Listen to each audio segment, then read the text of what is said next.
comprendre concernant le capital humain dans le monde professionnel. Donc, effectivement, donc on avait traité ce sujet et on avait bien sûr évoqué l'importance du capital humain. Donc, le capital humain, c'est bien sûr les ressources humaines qui permettent à l'entreprise de réussir, de réaliser ses objectifs et bien sûr d'atteindre l'expansion, l'amélioration de rendement, donc qui lui permet bien sûr de se positionner positivement au niveau du marché local et international. Donc le capital humain reste très important. Comme on a vu, bien sûr, on a vu que auparavant, on ne parlait pas de capital humain de cette manière. C'était juste des employés, puis c'est devenu des ressources humaines, et puis c'est devenu le capital humain. Donc l'importance, bien sûr, euh, des ressources humaines a évolué au fil des années. Et bien sûr, on a découvert que vraiment, c'est le pilier principal de chaque organisation et de la réussite de chaque entreprise. Donc, bien sûr, dans un contexte économique international instable, caractérisé par la fluctuation, par le changement rapide, par l'innovation, par la technologie, donc on a besoin d'investir fortement dans les ressources humaines et plus précisément dans le capital humain.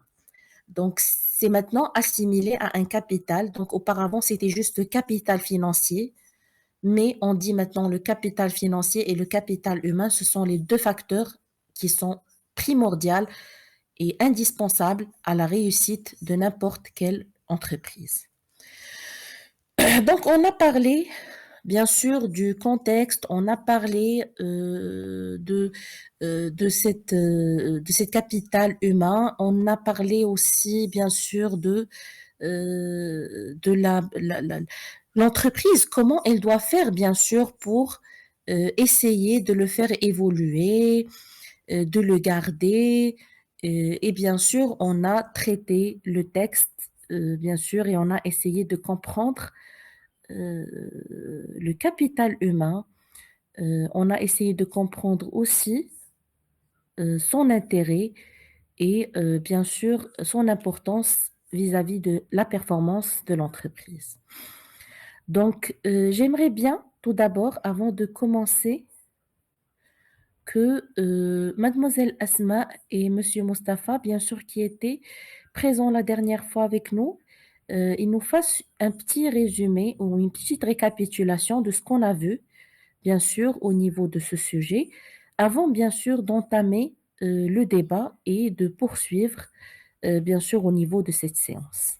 Donc, mademoiselle Asma, est-ce que tu peux, bien sûr, nous donner une récapitulation globale sur ce qu'on a vu au niveau du texte? Oui, bien sûr, madame.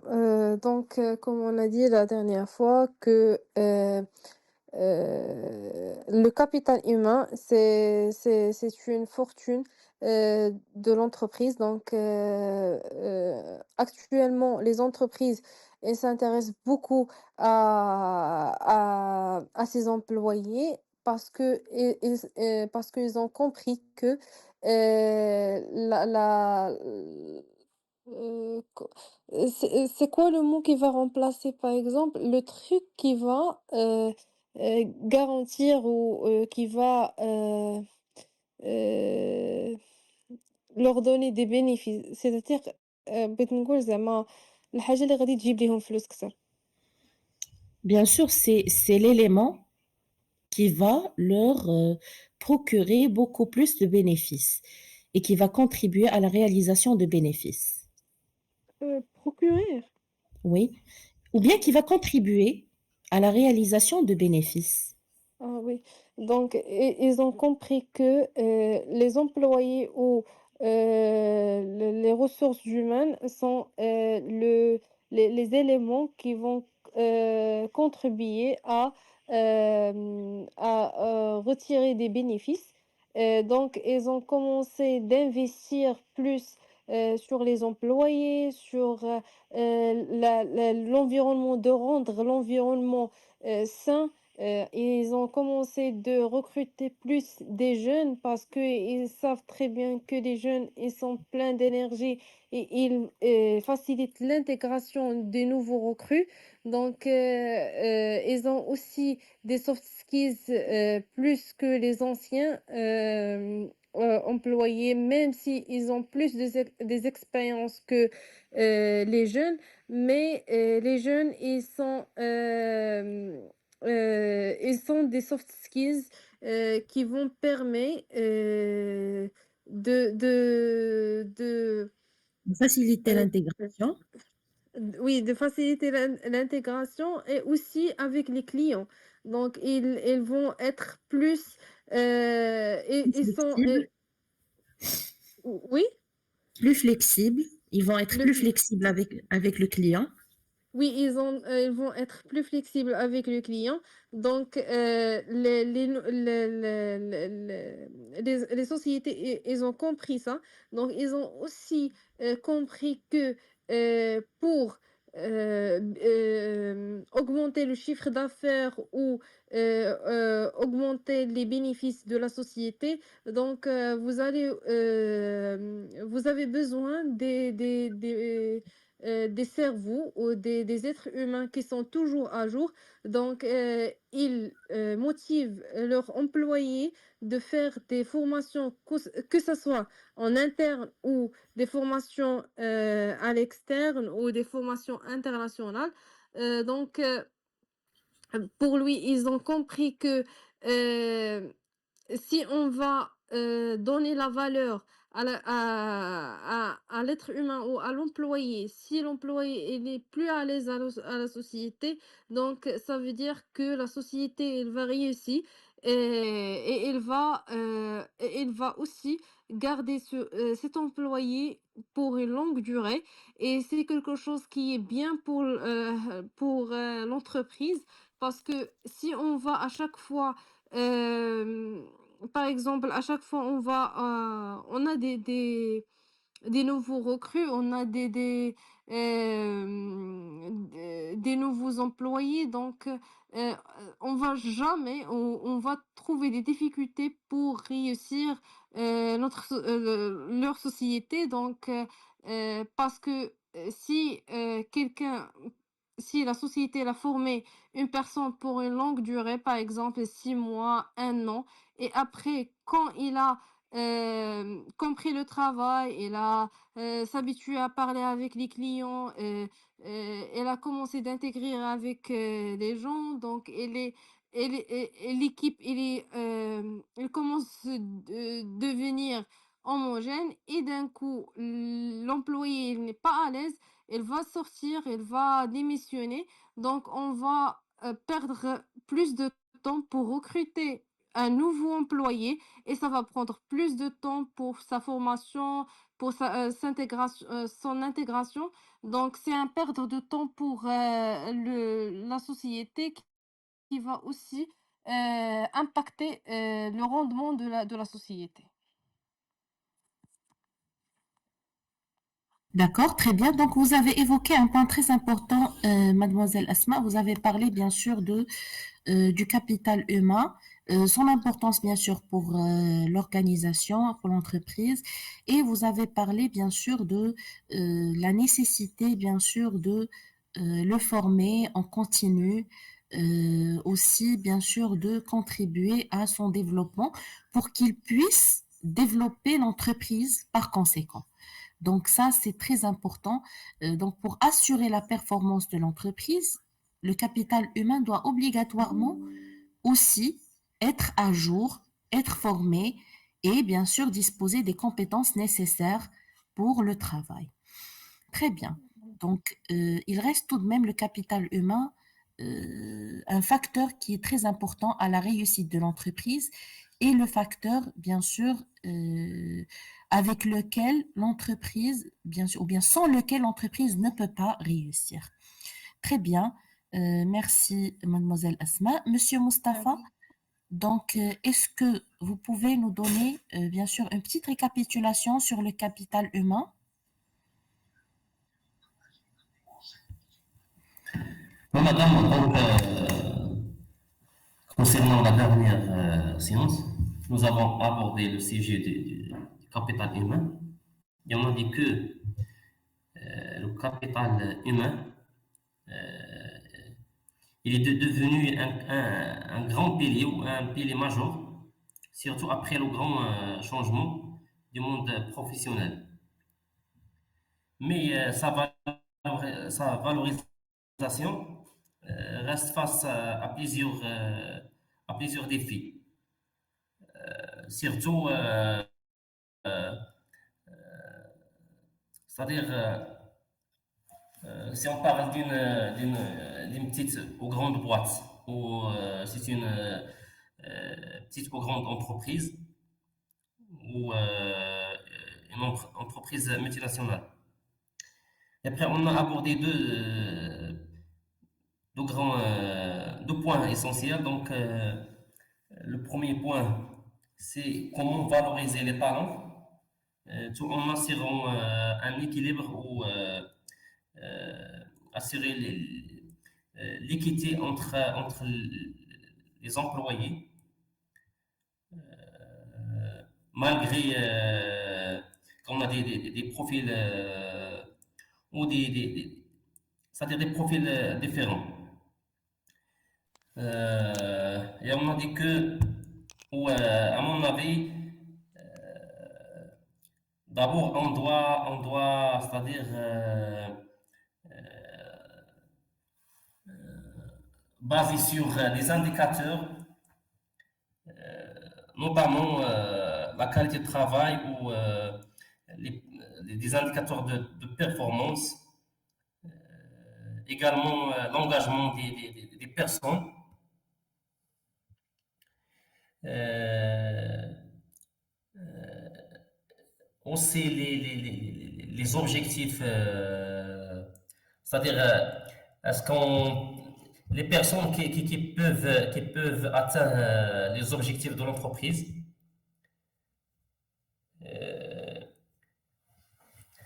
Et on doit c'est-à-dire faire une reconnaissance pour les gens qui atteignent les objectifs et les performances. Et le deuxième point qu'on a traité, c'est comment développer les compétences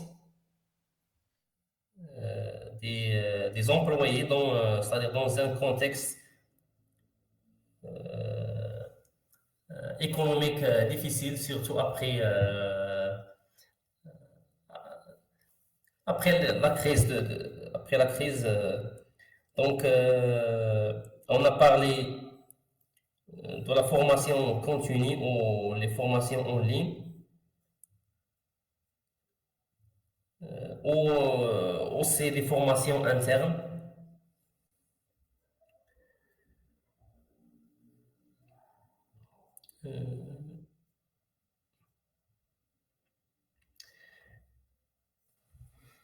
Donc, très bien, Monsieur Mustapha, voilà.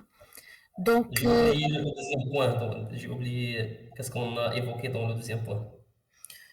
on a parlé aussi, bien sûr, de l'importance, bien sûr, des compétences. Les compétences, bien sûr, la formation, comme vous avez dit, et aussi on a parlé de la Comme capacité de qualifier, comme de qualifier. d'adaptation, voilà, la capacité d'adaptation, la qualification, c'est ça, bien sûr, et on a parlé aussi euh, de l'intégration du capital humain dans le processus décisionnel de l'entreprise. Ça veut dire que le management, il doit prendre en considération le capital humain dans la stratégie. Ça veut dire le capital humain, il doit faire partie de la stratégie générale de l'entreprise. D'accord? Oui. Donc, c'était ça le dernier point. Donc, on a dit que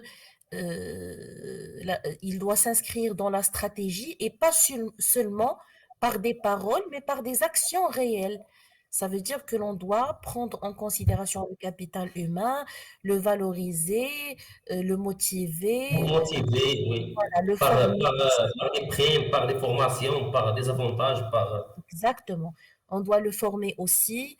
On doit aussi essayer, bien sûr, de le pousser à travailler dans un environnement de plus en plus favorable pour donner le maximum et pour garantir l'innovation et le développement de l'entreprise.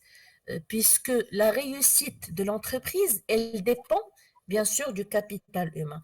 Donc, dès lors que le capital humain, il est bien, il se sent bien, il travaille dans de bonnes conditions, il est bien formé, il est compétent. Donc, automatiquement, l'entreprise, elle va être performante et elle va réussir. Oui, madame, il y a également des entreprises qui touchent aussi tout ce qui est social, des personnes afin de les encourager. Par exemple, faire Exactement. des événements, des voyages collectifs, par exemple, organiser des matchs de football, par exemple. Donc, c'est-à-dire tout ce qui est collectif, afin c'est-à-dire de renforcer les relations entre les employés. Très bien, oui. C'est correct, oui.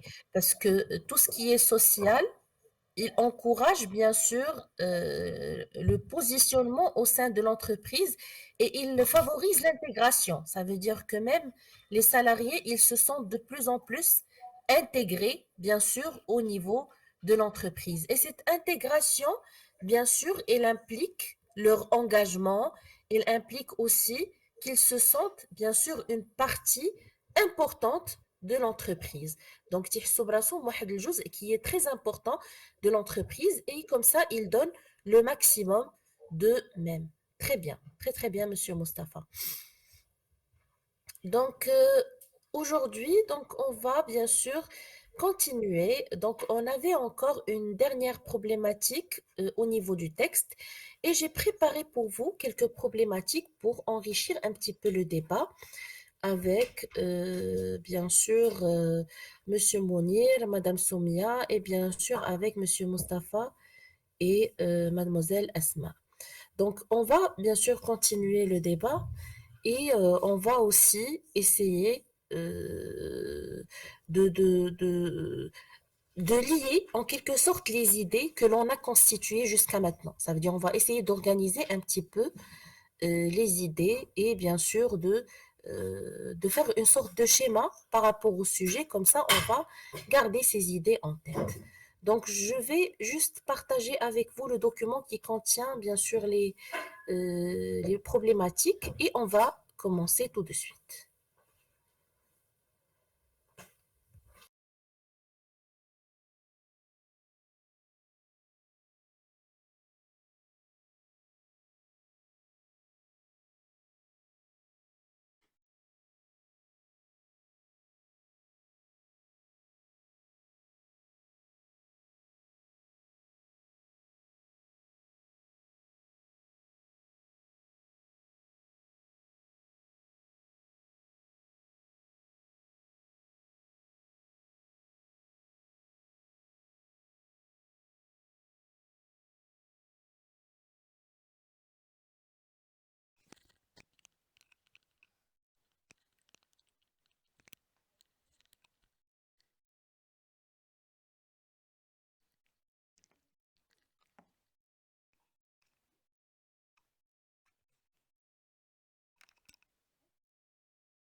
Que je propose, c'est comment une entreprise peut-elle soutenir son capital humain tout en restant compétitive et innovante. Ça veut dire comment l'entreprise, elle peut, par exemple, soutenir son capital humain en termes de formation, en termes social, comme a proposé M. Mustapha tout à l'heure, en termes d'intégration, heu, en termes d'environnement positif de travail, bien sûr, tout en restant compétitive et innovante et comme vous savez tous, les grandes entreprises, bien sûr, je parle des grandes entreprises et des multinationales, c'est pas facile pour eux de gérer, le changement, de gérer l'instabilité de l'environnement, de gérer la production, de gérer plusieurs variables à la fois. Ça veut dire pour rester compétitive et innovante, elle doit gérer tous ces éléments-là, mais comment elle peut soutenir tout de même son capital humain et en même temps gérer tout ce qu'elle a à gérer pour assurer, une bonne production et de bonnes performances. Donc je vais bien sûr commencer avec mademoiselle Asma si vous êtes prête, bien sûr. Donc, madame, la réponse de comment l'entreprise, ils peuvent, c'est-à-dire retirer le plus ou le meilleur de ses employés par on dit, c'est pas correct de dire créer une compétitivité. Non, c'est pas correct de créer une compétitivité. Rester Oui. compétitif. Mais ici, mademoiselle Asma, il faut faire attention, on ne parle pas du capital humain, ce qu'il doit faire, mais comment l'entreprise, elle doit soutenir son capital humain. Donc c'est Oui, l'entreprise qui va faire l'action. ah oui, oui, j'ai compris. J'ai dit que, c'est comment l'entreprise, ils peuvent, retirer le plus de ses employés par la création de compétitivité. C'est-à-dire, أنها دير واحد تكريي واحد compétitivité ما بين هادوك les employés. C'est ça ce que je veux dire.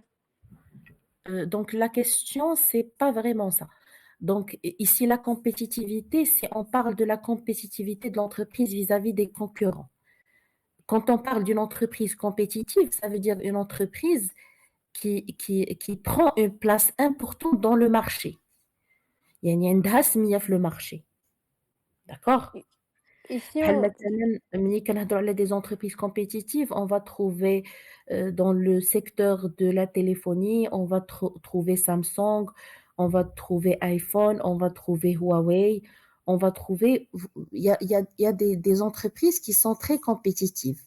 Ça veut dire que vraiment ils ont une grande part de marché. يعني كيبيعوا بزاف في le monde entier. Donc هادو كنقولوا ce sont des entreprises compétitives. oui, et si on veut, parler de la compétitivité, bon, désolée si j'ai pas le mot exact, mais ce que je voulais, dire, c'est que, l'entreprise, ça crée des concurrence entre les employés en interne D'accord? et Donc, c'est ça la question. non, c'est pas ça la question. Donc, la question, c'est comment elle peut soutenir, كيفاش غتدعم le capital humain ديالها, كيفاش غتvaloriser le capital humain ديالها, وتبقى en même temps compétitive. Ça veut dire qu'elle reste dominante au niveau du Ah! marché. Ah oui, oui, Est-ce que c'est clair c'est maintenant? oui, oui, oui, j'ai compris maintenant. Donc pour l'entreprise, soutenir, leurs employés, tout d'abord, c'est par les salaires. Donc le 1er, pilier ou le 1er, chose qui va, motiver ou qui va, rendre les employés sont plus productifs et créatifs, c'est les salaires. Donc on doit donner les salaires, raisonnables et estimés pour chaque employé et aussi on parle de l'équitabilité, c'est correct? Oui, l'équitabilité, très bien, oui. C'est l'équitabilité entre les employés, Très donc bien, oui. même pour l'astreinte, pour les primes, que ce soit des primes, des fêtes ou des primes annuelles, donc ce sont des choses qui sont importantes, et que ce sont les choses qui vont motiver les employés à travailler, plus. Deuxième chose, c'est qu'elle doit, elle doit, comment on dit, valoriser les points ou euh, les solutions, les choses. J'ai pas le mot exact à dire. Vous pouvez le Euh, dire en arabe? Si quelqu'un il va trouver quelque chose, par exemple une solution, ولا شي حاجة خصها تبينها أو تحاول c'est pas valoriser, mais c'est quelque chose qui est plus. D'accord, Heu c'est heu, euh, Encourager, valoriser. encourager la créativité. Encourager la créativité, oui, ça peut être ça. Ça veut dire qu'on non. va encourager toute personne qui a des idées nouvelles, qui a, Non, bien sûr, c'est pas ça. Mais par exemple, je vous donne un exemple. Par exemple, on est en train de travailler, par exemple, sur quelque chose et on est bloqué, par exemple, par exemple, le système est bloqué. On est tous bloqués. On ne sait pas c'est quoi le problème. Et un employé est là, s'acharner dans son travail, il a travaillé dur et enfin, elle a trouvé la solution, elle a résolu le problème. Donc, quand il va résoudre le problème, on va pas passer comme ça sans dire rien, mais on va parler à des responsables, à des directeurs. Si on a une réunion, on va citer ça. La personne ou c'est l'employé la X, reconnaissance. C'est la reconnaissance. la أنك reconnaissance. oui, لا تعترف le travail des personnes. C'est la reconnaissance, c'est la valorisation du travail des personnes. La reconnaissance et la valorisation. La reconnaissance et la valorisation des travail des employés. La troisième chose, c'est que par exemple, chaque 6 mois, chaque année, c'est mieux euh, de citer les employés qui ont travaillé dur, qui ont fait beaucoup de travail et que vous avez observé, par exemple, chaque responsable a observé que cette période, l'employé a fait plusieurs choses, elle a, elle a, elle a participé à la résolution de plusieurs problèmes. Elle a par exemple elle a par exemple pu attirer un client. Donc ces choses-là, si chaque responsable a un employé qui le voit, qui a fait un bon travail dans une période, donc on va citer tous ces employés dans une réunion pour et ça s'appelle pas madame, je suis pas sûre, mais c'est une réunion qui s'appelle Town Hall. C'est la réunion, on cite les personnes, les personnes qui sont, comme j'ai dit, ils ont fait du bon travail pendant une période.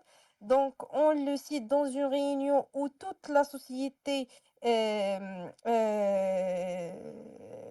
dans la réunion et on donne soit des achats, des primes, des trophées. Donc, comme ça, on encourage plus les employés pour travailler plus. Et si on fait tout ça, donc on va laisser les employés à l'aise, fiers, parce que leur travail il est reconnu. Donc ils trouvent que ils sont valorisés. Ils vont toujours essayer de faire de leur mieux. Ils vont toujours être à jour. Et ça va aussi pousser l'entreprise à être toujours compétitive et innovante.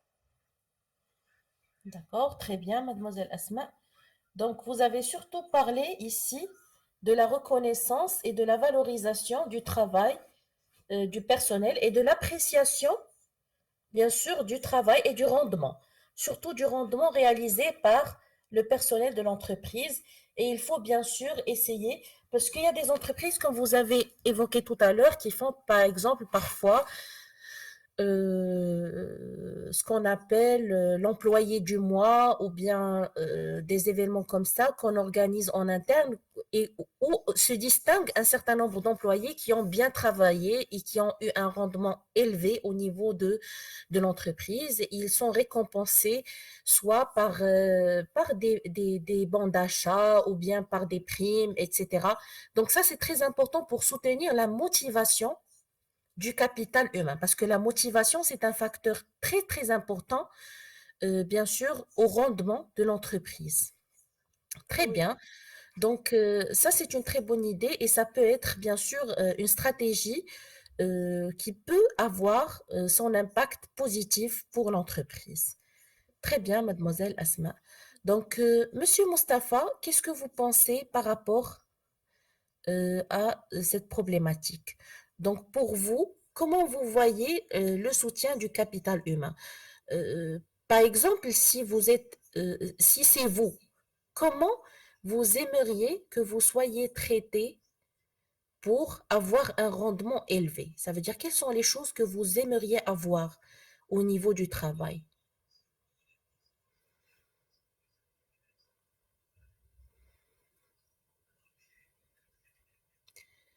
Monsieur Mustapha, est-ce que vous m'entendez?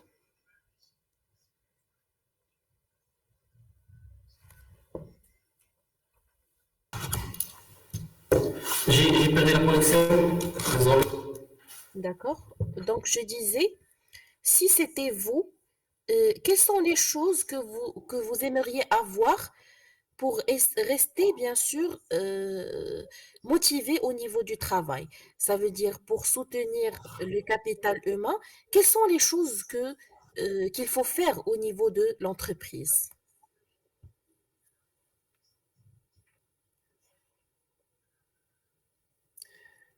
Oui, madame, d'abord, euh, au niveau de la période de recrutement, il faut faire un bon recrutement.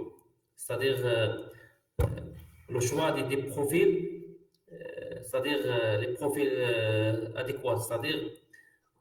On doit, c'est-à-dire on doit répondre aux exigences de chaque poste. D'accord? Donc, c'est un critère très important. Par exemple, on ne peut pas recruter, par exemple, un mécanicien pour assurer un poste, par exemple, de la comptabilité ou quelque chose comme ça. Euh, C'est-à-dire, le profil, il doit être compatible Compatible. Oui, avec la mission.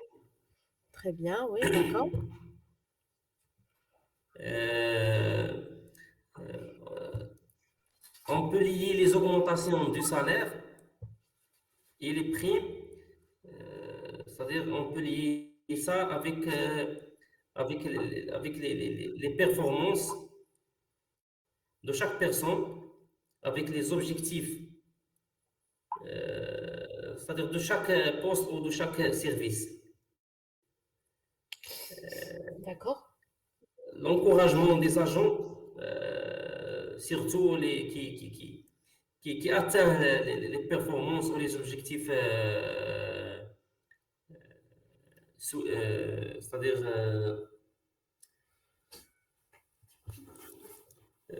donc on doit les encourager par des postes de responsabilité.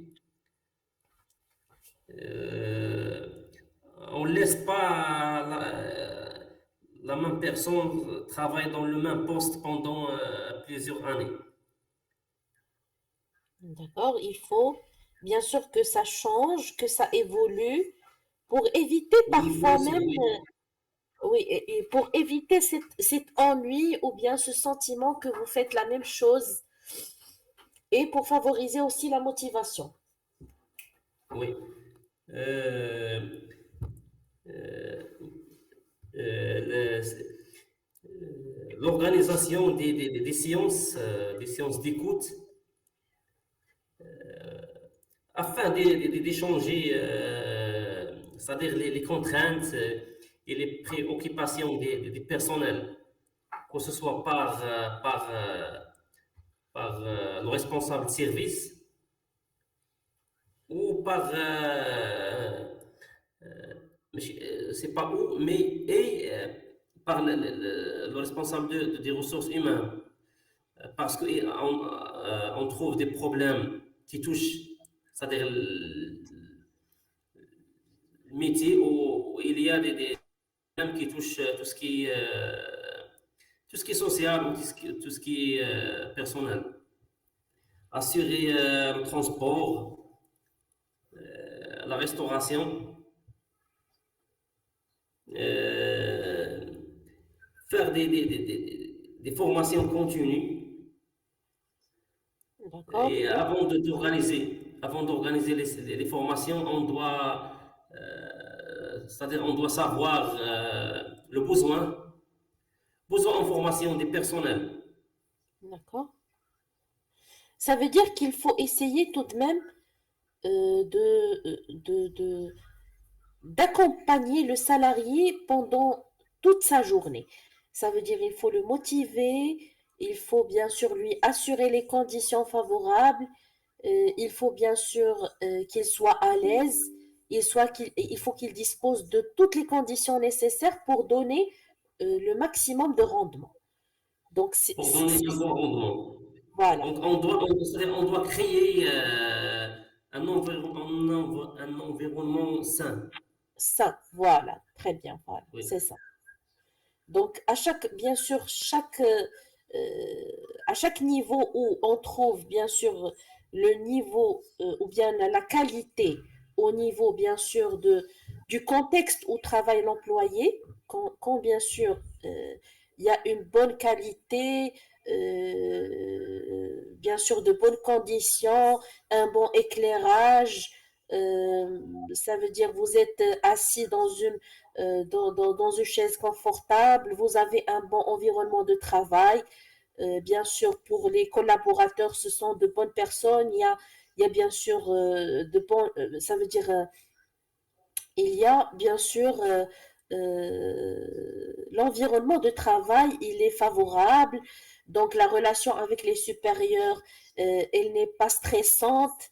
Elle n'est pas, bien sûr, elle ne pousse pas les employés, bien sûr, à être tout le temps sous pression et tout le temps, bien sûr, dans une situation qui est vraiment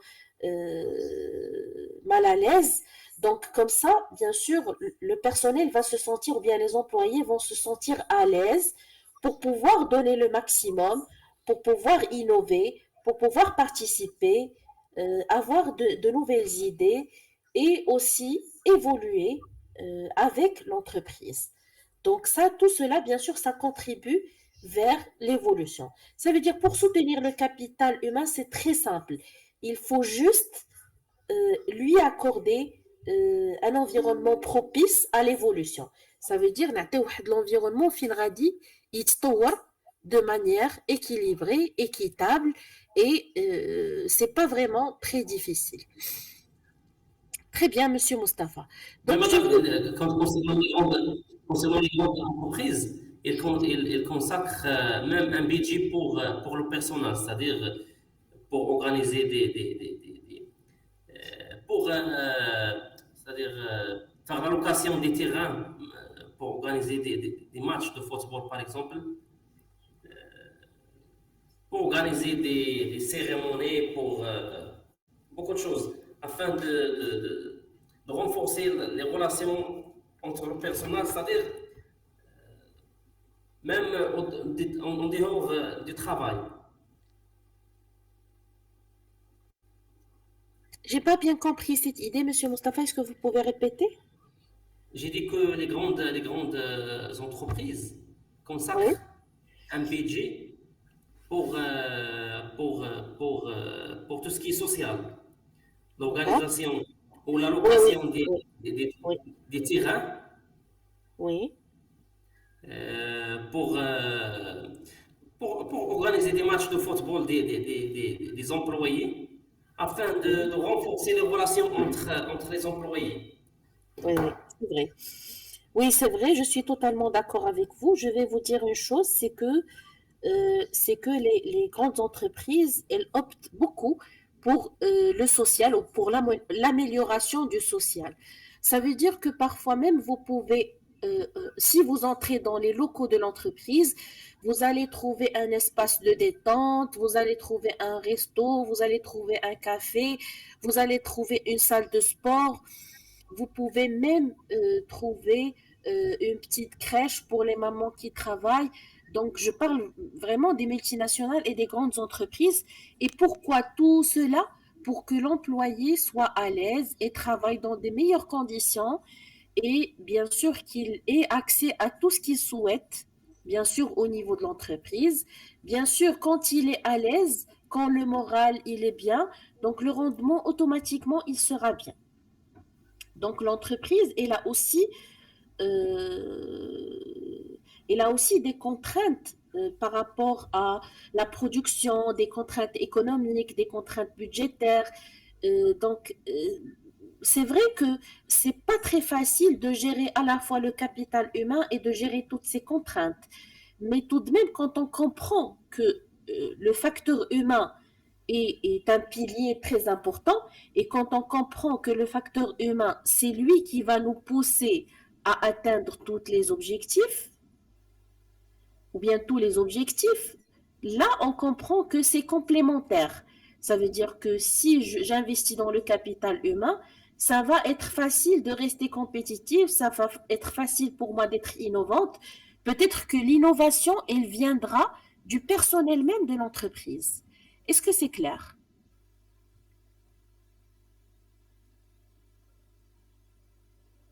C'est bon, c'est clair?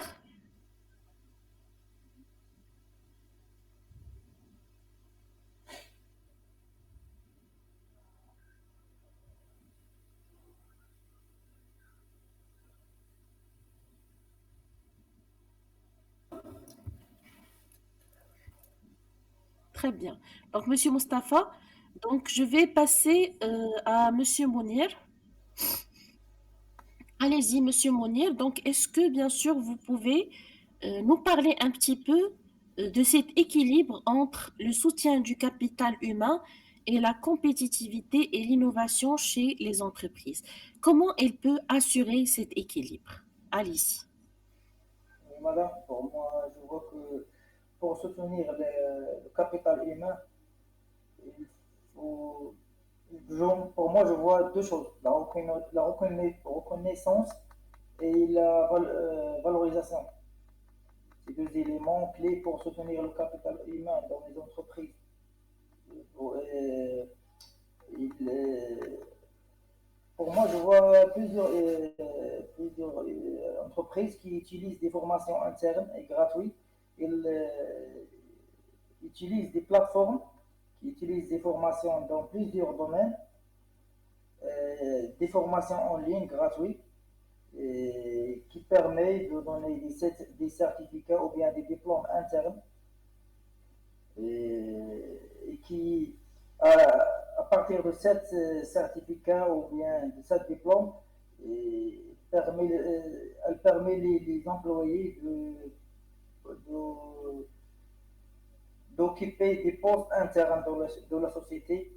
Je vois ça, c'est une reconnaissance ou bien une valorisation des compétences. Il y a aussi, deuxième chose, je vois que la valorisation des compétences dans les sociétés, c'est à partir par exemple, si on a un poste, euh, si la société elle a besoin de recruter un poste, c'est mieux de poser comment dire, Oui, d'afficher le poste à en interne l'intérieur, avant. oui. De, de Pour, favoriser, de favoriser les candidats internes. ouais. Et comme ça, on peut encourager les employés à faire des efforts, à faire des formations. Comme ça, on fera reconnaissance de ces dépenses. Et aussi la valorisation comment on dit, financière, ou bien comme les prêts, il y a plusieurs entreprises qui utilisent des primes de fin d'année ou bien des primes de productivité. Il y a aussi des sociétés qui offrent des offres comment dire, d'intéressement ou bien des primes de participation. Cela qui permet de valoriser ou de bien faire la reconnaissance.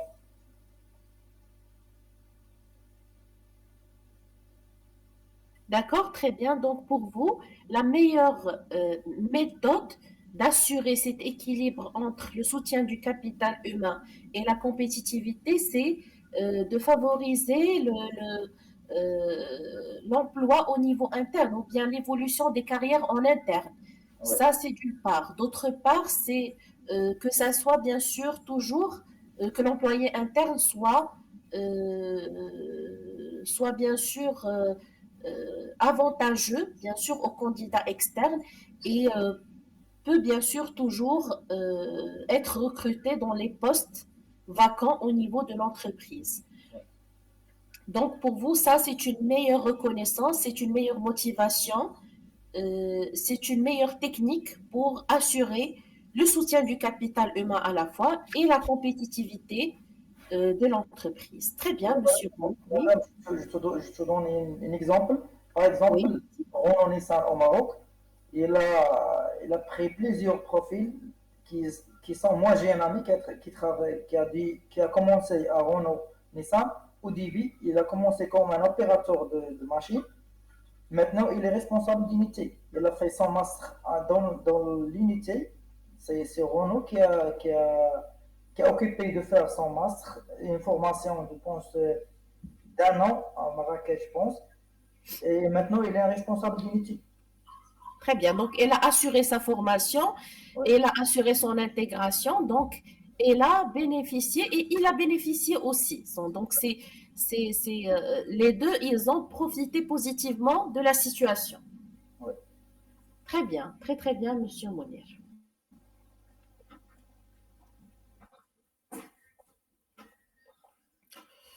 Donc, maintenant, c'est Madame Soumia. Donc,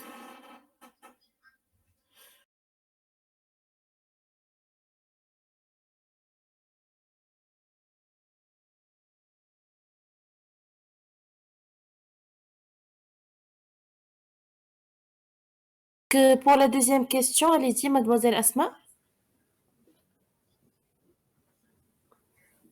Donc, madame, pour l'entreprise, pour améliorer le développement des salariés sans augmenter les coûts de l'entreprise, donc la première des choses, c'est que on peut faire, donc, c'est-à-dire les sociétés, elles peuvent faire des collaborations avec d'autres entreprises et comme ça, ils font des formations pour chaque entreprise comme ça, la formation va être moins chère et les 2 sociétés, elles vont bénéficier de cette formation pour leurs employés.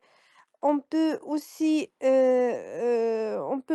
pour, les formations qu'on a parlé la dernière fois, c'est que, l'entreprise, il paye la formation et quand, l'employé, il va, démissionner, donc il va, rembourser la société. Hem, on peut aussi, par exemple, hem, heu à chaque fois, par exemple, je sais pas est-ce qu'elle va être, entrée dans les coûts, mais elle va aussi augmenter les coûts, mais d'une manière qui va rendre plus à l'entreprise. C'est à chaque fois, on a des employés qui ont des certifs, qui sont très intéressants. On parle des grands certifs qui sont, par exemple, qui contient, si par exemple la personne elle prend, ses si certif, il va acquérir plusieurs compétences. Donc, on peut augmenter les salaires pour ses employés. Donc, oui, les coûts, ils vont être un peu augmentés parce qu'on va augmenter le salaire, mais en même temps, on va bénéficier plusieurs choses d'après ces certifs. D'accord? Donc, on peut bien sûr essayer de les former, mais essayer tout de même de bénéficier au maximum de cette formation. Ça veut dire donner un effet gagnant-gagnant pour les salariés et pour l'entreprise. C'est ça. Oui. D'accord? Très bien. Donc, Monsieur Mustapha, s'il vous plaît, est-ce que vous pouvez nous donner quelques idées par rapport à cette question?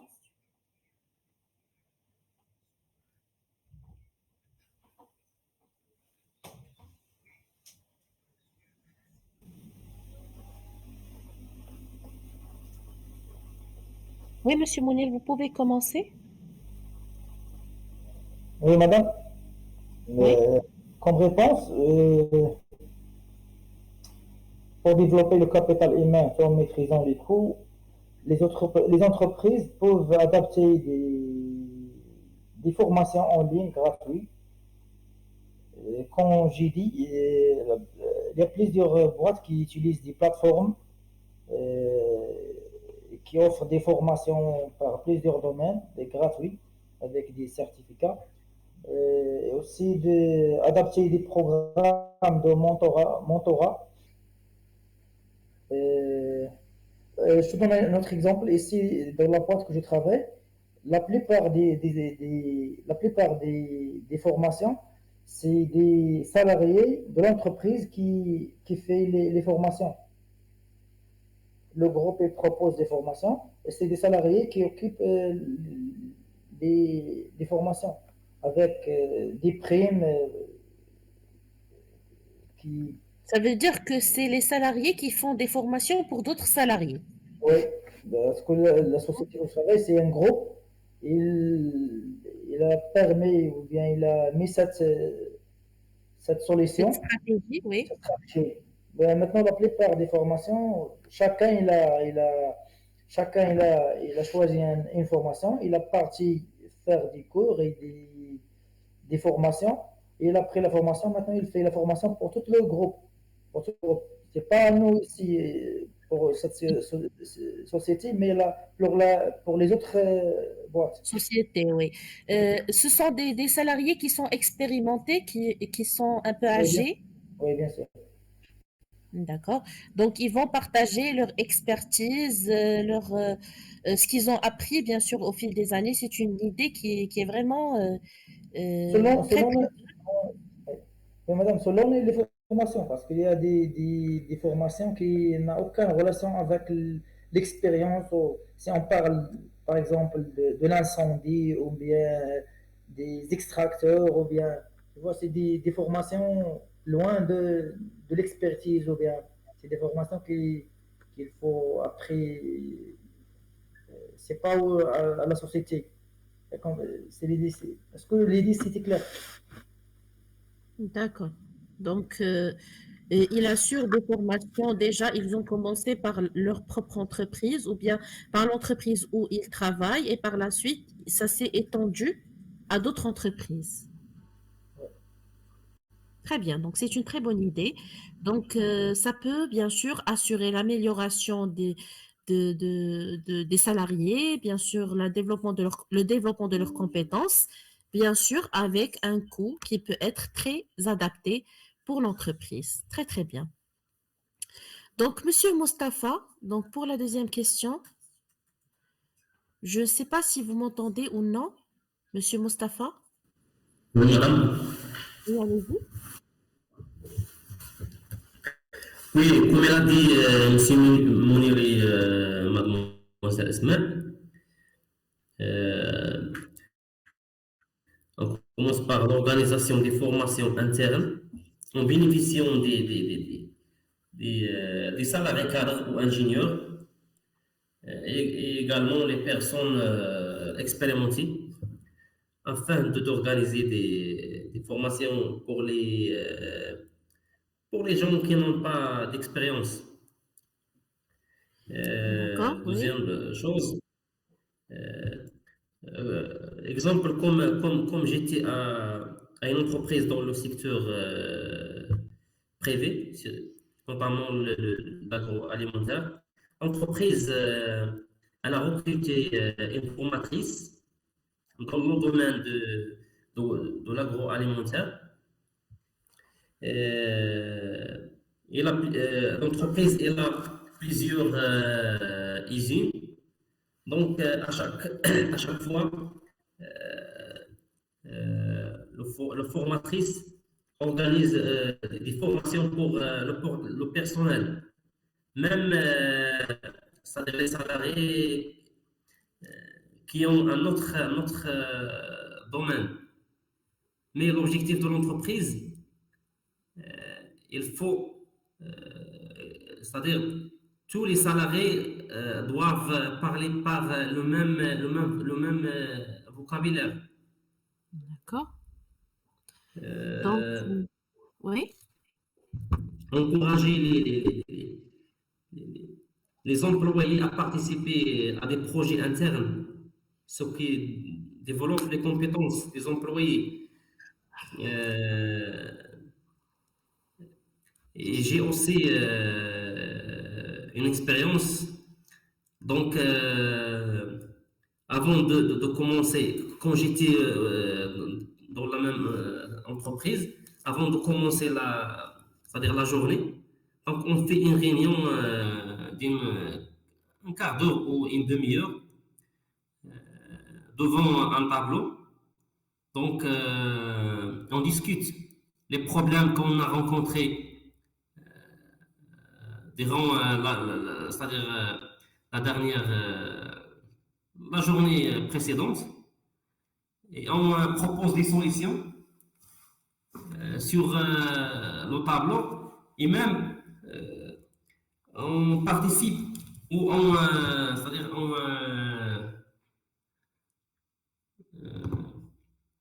c'est-à-dire concernant les problèmes, donc on propose des solutions et parfois on peut participer à des petits projets internes avec collaboration de plusieurs spécialités. Par exemple, un électricien, un automaticien, un chaudronnier ou autre métier. Donc, on Donc, c'est fait, un partage de compétences? oui, le partage de compétences et l'objectif, c'est de La résoudre le formation. problème. Non, Régler le problème. Ah, d'accord. l'objectif, c'est Résoudre le problème de et... résoudre le problème.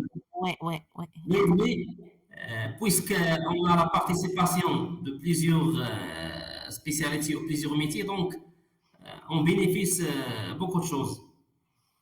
D'accord, Dans la participation de ce projet même, c'est un petit projet. Donc d'accord, on peut développer nos compétences.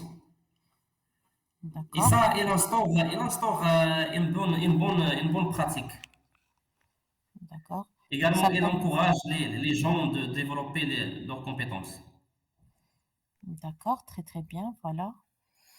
Donc ça contribue bien sûr à l'amélioration des compétences. Ça améliore aussi l'intégration, la participation et la résolution des problèmes. Donc c'est l'objectif principal bien sûr de ces réunions. Très bien, Monsieur Mustapha. Ça c'est une très bonne idée. Donc pour la troisième question, comment mettre réellement l'humain au cœur du management quotidien? Ça veut dire comment on va mettre le capital humain au vif du management au quotidien. Ça veut dire comment l'entreprise, elle peut le prendre en considération dans sa stratégie globale et dans sa stratégie opérationnelle. Ça veut dire au quotidien, chaque jour. D'accord?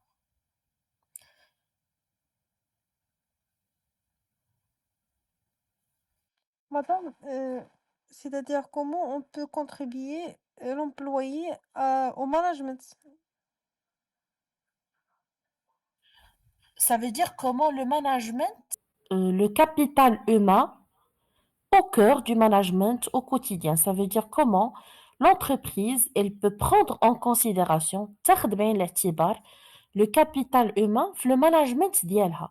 Ça veut dire comme elle va gérer la production, comme elle va gérer les ressources humaines, comme elle va gérer n'importe quelle activité quotidienne, comment elle va prendre en considération ou bien prendre en compte le capital humain dans son management quotidien. Donc ça, c'est la question. D'accord? Madame, c'est quoi? Est-ce qu'il y a une différence entre ressources humaines et capital humain? Donc, ressources humaines et capital humain, ça signifie la même chose.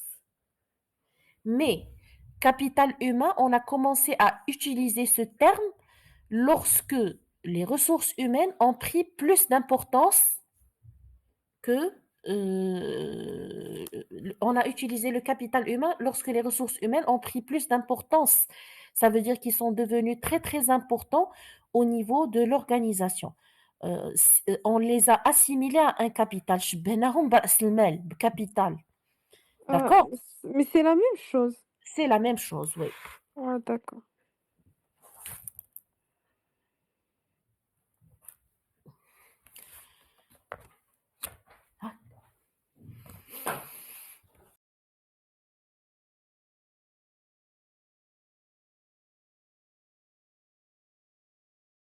Mademoiselle Asma, ou bien Monsieur Mustapha, allez-y Monsieur Mustapha. Bon, madame, donc d'abord, il faut impliquer tous les employés dans la prise de décision. D'accord. C'est-à-dire, la décision ne doit pas prise par les responsables, mais tout le monde doit participer à la prise de décision. Oui, Même d'accord. c'est-à-dire les ouvriers ou les petits employés. Organiser des réunions afin d'informer tous les employés par l'objectif de l'entreprise et assurer une communication avec eux. D'accord, très bien. Donc, Euh, c'est surtout basé sur la communication, les réunions et bien sûr, il faut intégrer fortement les employés au niveau, bien sûr, de l'entreprise. Ça veut dire les intégrer à travers la communication avec le partage de l'information, à travers les idées, la collaboration, etc. Donc, c'est ça mais parfois, l'idée. madame, Oui, parfois, on doit organiser une réunion et tout le monde doit participer. oui, Parfois, la communication, c'est-à-dire, on ne trouve pas la communication entre, par exemple, le responsable, par exemple, un manager ou un responsable, avec, par exemple, les employés. Donc, on trouve toujours une hiérarchie, mais parfois, le responsable doit écouter euh, les employés, c'est-à-dire sans hiérarchie. d'accord. Donc, le responsable, il doit communiquer directement avec les employés pour éviter les barrières hiérarchiques et pour que l'information soit transmise comme elle est. Oui, c'est ça, oui, c'est ça. Oui, très bien. Oui, ça fait partie des stratégies des entreprises modernes et des entreprises multinationales. Donc, elles font au niveau, par exemple, des cafétérias, vous trouvez, par exemple, le PDG en train de discuter avec un employé. Donc, pourquoi ils font cela? Pour rapprocher le directeur général des employés pour bien sûr avoir une idée sur les difficultés, les défis qu'il peut rencontrer et pour parfois prendre des idées chez bien sûr les personnes qui travaillent sur le terrain. D'accord? Oui. Parfois, madame, on fait, c'est-à-dire, euh, on partage des feuilles c'est-à-dire les employés c'est-à-dire euh, remplir des feuilles, c'est-à-dire sans préciser le nom. Ah oui, oui. Ça veut dire qu'on donne des remarques, bien sûr, sans préciser le nom, pour que ça soit bien sûr discret et pour que tout le monde partage ce qu'il pense vraiment. Oui, c'est ça, oui. Oui, oui, très bien. Ça peut être une très bonne méthode pour intégrer bien sûr le capital humain et bien sûr les idées que peuvent avoir au niveau bien sûr de l'entreprise et ceci bien sûr contribue au bon management bien sûr du capital humain. Très bien, très très bien Monsieur Mustapha. Oui, madame, autre point, donc, fixer les objectifs et donner une liberté aux employés afin de l'encourager, c'est-à-dire encourager d'être responsable. D'accord? C'est-à-dire l'employé, c'est pas une machine, mais parfois euh, on, euh, on leur donne une liberté, c'est-à-dire pour faire la tâche et finalement on peut, c'est-à-dire Le responsabiliser à la fois. oui. Très bien, très très bien. Oui, Monsieur Mustapha, je suis d'accord avec vous. Très bien, ce sont de très bonnes idées. Oui, Monsieur Mounir, allez-y.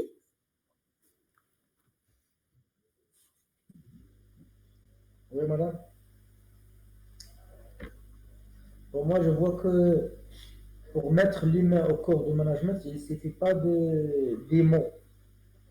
Il suffit des actions correctes qui démontrent une véritable considération pour les employés.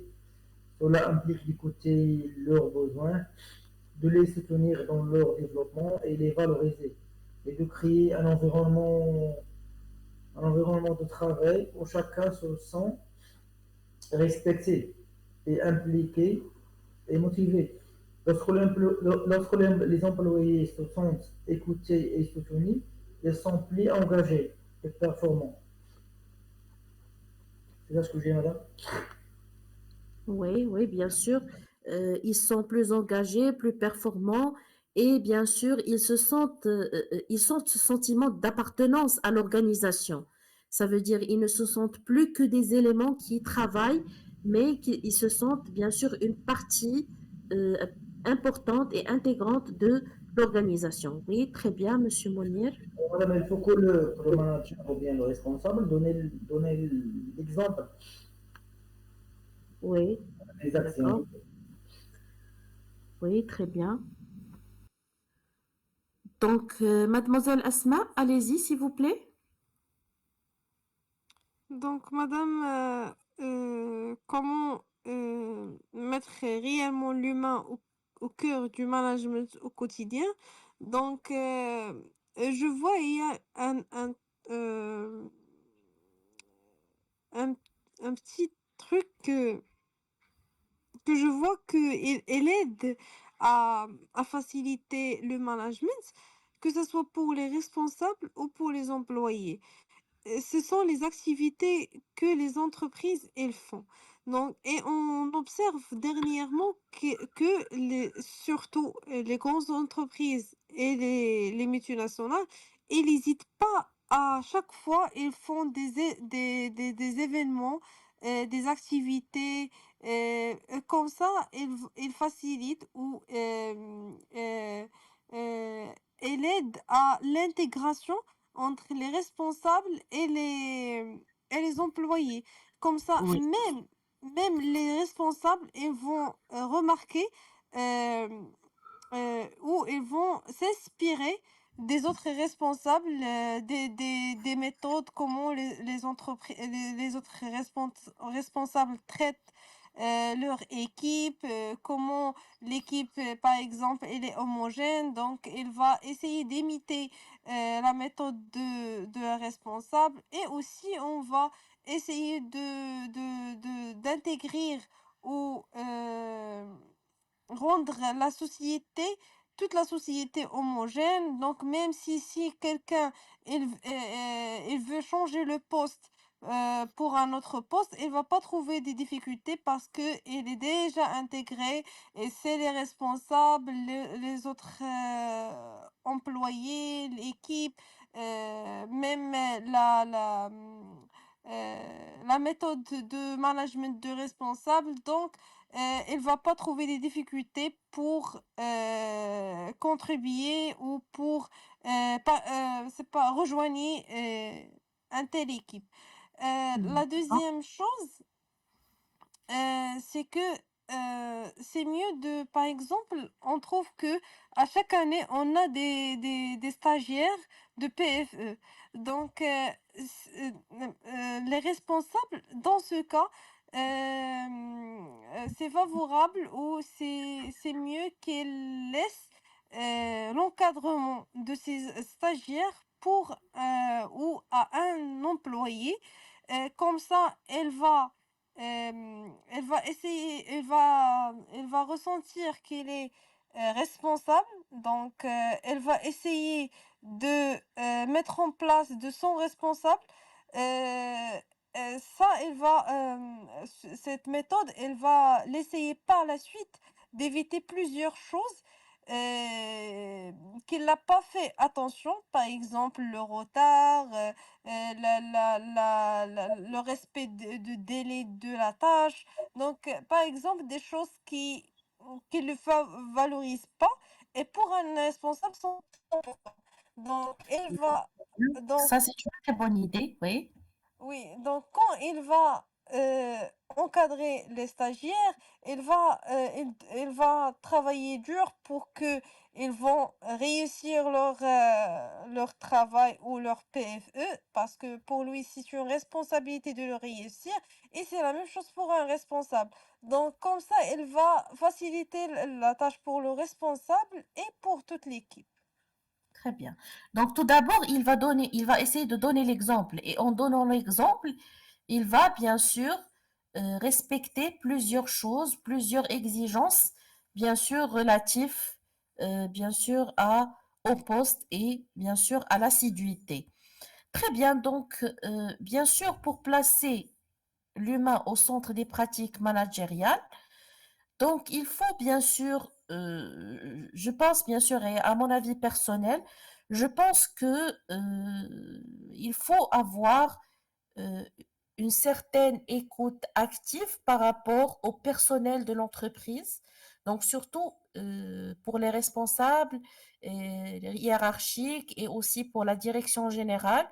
Il faut bien sûr que les objectifs soient bien définis et soient clairs bien sûr, et aussi la stratégie à mettre en place pour atteindre les objectifs, elle doit être bien élaborée et bien définie. Et même, Donc, en oui, parlant de ce point, donc quand ils vont fixer les objectifs, ils vont prendre en considération les membres de l'équipe. Est-ce que ces objectifs, elle est en parallèle, on dit, ou ils en marchent avec phase. en, en Est-ce que les phase, objectifs ils sont en phase? Oui, en phase avec le membre de l'équipe, c'est-à-dire que les membres sont suffisants pour effectuer ces objectifs. Parce que des oui. fois, on trouve que on en manque des employés pour des grands objectifs. Objectifs, oui, très bien, voilà. Donc, il faut que les objectifs, comme j'ai dit tout à l'heure, ils soient bien sûr bien définis et soient en adéquation avec l'effectif, comme vous avez dit, bien sûr. Il faut toujours aussi écouter le feedback, le retour par rapport au travail, par rapport aux réalisations, par rapport aux défis, par rapport aux problèmes que l'on peut rencontrer, bien sûr. Et aussi, et surtout, surtout, la reconnaissance des efforts du personnel, que ce soit les efforts individuels ou bien les efforts réalisés par les équipes.